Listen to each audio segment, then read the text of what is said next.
Good afternoon, good afternoon, good afternoon again, everyone. Welcome to another episode of Spilling Tea. I'm your host, Tiffany Daniels, and we're going back to that horrible world known as the JRC. But before we do the usual disclaimers, remember, folks, we're shooting through today. Just shooting straight through, so let's get to it, shall we? Alright. In the description box, you're going to find a link to the article that the Judge Rotenberg Educational Center doesn't want you to read. It's written by NeuroClastic, a small non-for-profit started by autistics for autistics, wherein they interviewed and surveyed over 988 professionals regards to the JRC so-called behavior modification program. Matter of fact, the JRC doesn't want you to read this article so much they have threatened NeuroClastic with a defamation lawsuit if they did not remove it from the website. NeuroClastic has refused, so you know the drill. Please read that article and share it on all your social media.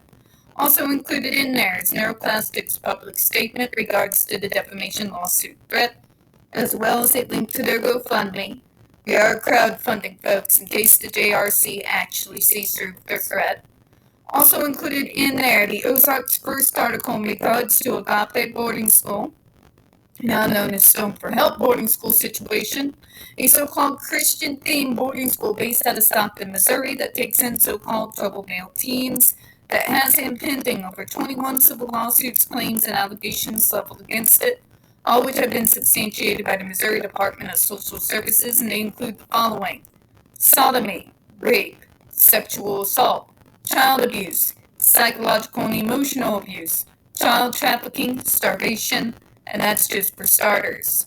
You have one former staff member arrested by the FBI, another a doctor still on the premises with full access to the boys upon multiple substantiated claims of sodomy, rape, and sexual assault with the boys there.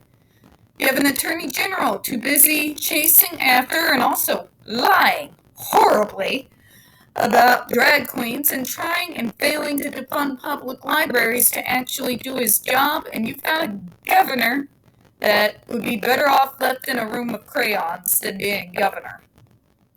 Please read that article, share it on all your social media, help the few sane people here that are too broke to get out. Get out! It's getting scary, folks, and I'm not just talking about the drag queens and the LGBTQ plus community. I'm talking eyeballing autistics now.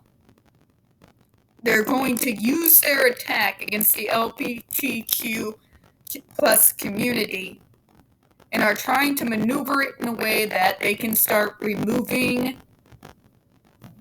people like me, our ability to make medical decisions when it comes to ourselves. It's a slippery slope, folks, and it's getting scary.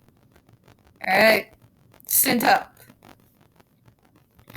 Also included all the pertinent links to the Stop the Shots campaign, including Autistic Hoya's massive archive on the subject, Jennifer Macetta's behavioral sheet of shockable offenses, a clip out of the 7-hour ordeal undergone by Andre McCollins, a link to this article, and the ever-present self-explanatory change.org Shut the Judge Rotenberg Center Down petition. When we discuss the JRC, folks, you're going to hear vivid descriptions of and catch clips of surveillance footage of people with disabilities being tortured and abused. If you got young children present, please use your headphones. Trigger warning! This channel is marked not for children for a reason. We use profanity on occasion and we speak on dark subjects. If your child is 16 and younger and they're watching this, very obviously parental supervision is very much advised. Alright, this is Fox 8. It's out of Cleveland, Ohio, no less. Notice it's none of the major news stations. Who's surprised, right? Nobody. Nobody's surprised. Believe me. This is in regards to Andre's Law, which we've been covering now, hopefully for the next 2 weeks. Ban needed to protect vulnerable students from skin electroshock torture. News provided by EIN Press Wire. This was back on June the 6th, so this was just a few days ago. I'm presenting these as the token few that actually had the gonads to go forth and actually speak about this law, because by and large, nobody knows about it unless you're a part of this community or you watch these videos. So let's get into it, shall we? CCHR commends New York legislators for push to ban skin shock device used on children and individuals with disabilities and condemns the FDA for failure to intervene. Los Angeles, California, United States. For over a decade, the alleged use of torture on special needs residents, both children and adults, through electric skin shock device at a residential school in Massachusetts has faced intense controversy. The utilization of this device has sparked outrage among disability and human rights groups, demanding its immediate ban in January this year. New York proposed a bill that seeks to prevent government agencies from sending individuals with disabilities out of state to receive adverse conditioning, a practice that is banned in New York and the majority of all the other 50 states in the union, I might add. As said in the video before the last one, don't get it twisted. ABA, the medical model, they've got their issues, it's true. I'll be the first one to tell you, ABA's got a lot of problems. And so do their allies who like to attack us, like Shatner. Don't get me started. That being said, though, even they have come out in the majority against the JRC, except ABAI, which said they dropped support, but yeah, they're still accusing NeuroClastic of inciting violence at the protest when there was no violence. Cute, right? Let's move on. Mental health industry watchdog, Citizens Commission on Human Rights International, says the proposed law is a crucial step towards safeguarding vulnerable students from harmful and outdated practices, but the time has come to unequivocally ban the use of skin and other forms of electroshock devices. The proposed legislation, Andre's Law, is named in honor of Andre McCollins, who as a teenager endured 31 electric shocks over a 7-hour period in 2002. It holds immense significance as it aims to protect future individuals from experiencing similar ordeals. It explicitly states, no program, agency, or facility that is funded, operated, licensed, or approved by the state, or an agency or political subdivision of the state, shall administer or cause to be administered to a vulnerable person any procedure which uses aversive conditioning. On May 12, 2023, Cheryl McCollins, Andre's mother, expressed her frustration during a press conference on the bill at the New York State Capitol, stating, "It isn't fair that the school gets a pass to torture our children with special needs. How is this going on for so many years?" We feel you, Cheryl. Every last one of us feel you. Excuse me, allergies. We do not have an edit button. We're not a fancy channel. Her heartfelt words resonate with concerned citizens across the nation. Records reveal that city agencies, including the New York City Administration for Children's Services and Department of Education, have paid at least $7.6 million this year to the Massachusetts School for Child Welfare Services. Approximately 90% of the students are residents of New York City, as reported by ProPublica.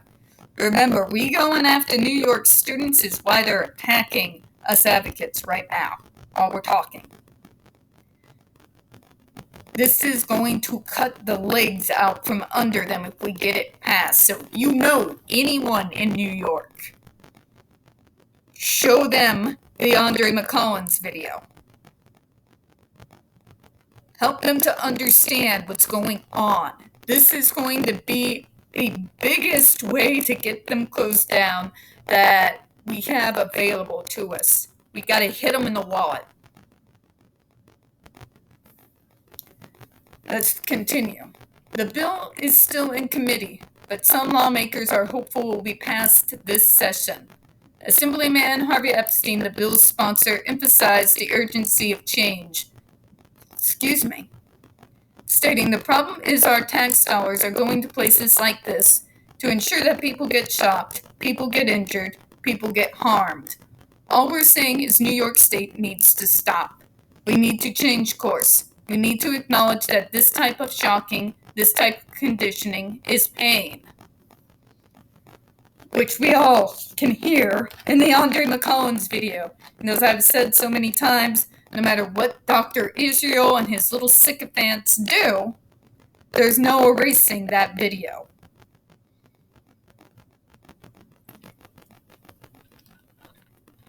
Whoever the judge is in Massachusetts who overruled the JRC so that that video could get out there,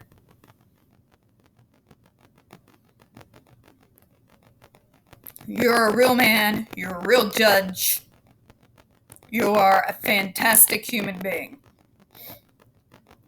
Further, in January this year, the U.S. Congress passed a bill that gives the Food and Drug Administration, FDA, the authority to ban the skin shock devices. They have still done nothing. This followed the U.S. Court of Appeals for the District of Columbia Circuit overturning the FDA's ban on the devices in 2021, claiming the agency did not have such authority. Yet the FDA has not exercised its authority to ban the skin shock device, still being used to abuse children and the disabled. CCHR is calling on the FDA to use its authority to ban this brutal practice once and for all. CCHR is among more than 100 advocacy groups that have supported the ban on the electrical stimulation devices. CCHR went a step further by sending a complaint letter to all the Massachusetts legislators, imploring them to prohibit behavioral electroshocking immediately, even prior to the new federal law giving the FDA the means to ban it. CCHR believes that the FDA's pace in addressing such issues is insufficient and immediate measures are necessary. Problem is, skin shock is just the tip of the iceberg with the Judge Rotenberg Center. You have sleep deprivation, food deprivation. You have those bizarre behavioral rehearsal lessons. We can't just take away one thing and call it good. More than likely, they'll simply resort to the things that they did previously before they started using the skin shock devices. This place needs closed down. Period. End of discussion.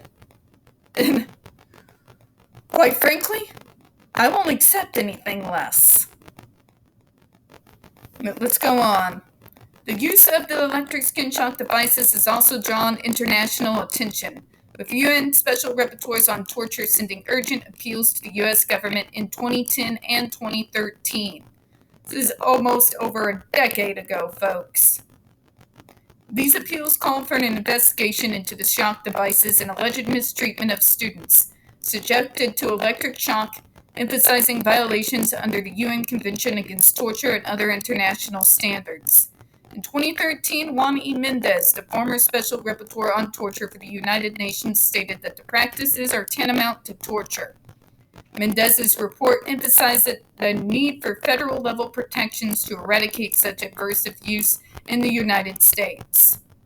While the introduction of the New York bill to block sending students to the school in Massachusetts and the passing of the federal bill granting the FDA authority to ban electrical stimulation devices are both very positive developments, CCHR says further measures are essential to ensure prevention of such practices immediately and in the future. What did I just say? We've had enough. All of the groups and the individual advocates, all of us who've been in the trenches for years, we need it closed down. We need these practices made illegal. Period. Treatment, you all say do no harm. And then allow practices like this to go on. Not just at the JRC. Don't use them as your target and your scapegoat while you ignore the troubled teen industry entirely. Because the JRC is the grandpappy of those. Can't close down the grandpappy without shutting down the others. Let's finish up here, shall we? Implementation of the ban is crucial alongside the establishment of robust accountability regulations with criminal penalties for any violations. Exactly. Zach Williams, Albany's bill wants to ban disabled people from being sent out of state for shock therapy banned in New York. New York Post, 15th of May, 2023. There's a whole bunch of resources. This comes from the Citizens Commission on Human Rights. So this is pretty straightforward here. This bill, even though it's coming out of the state and it's not federal, has huge ramifications if we are able to get it through New York. The bulk of the money that the JRC gets, what funds their lobbyists, lines the pockets of their pet politicians, comes from New York. We're hitting them in the wallet. So please, get these articles out, talk about Andre's Law, even if you're from another country. Do it anyways. Hopefully someone from New York will see it.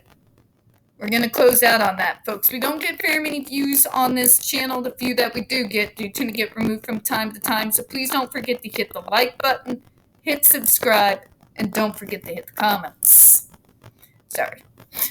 I do appreciate your time. As always, we here at Spilling Tea hope you have a good one.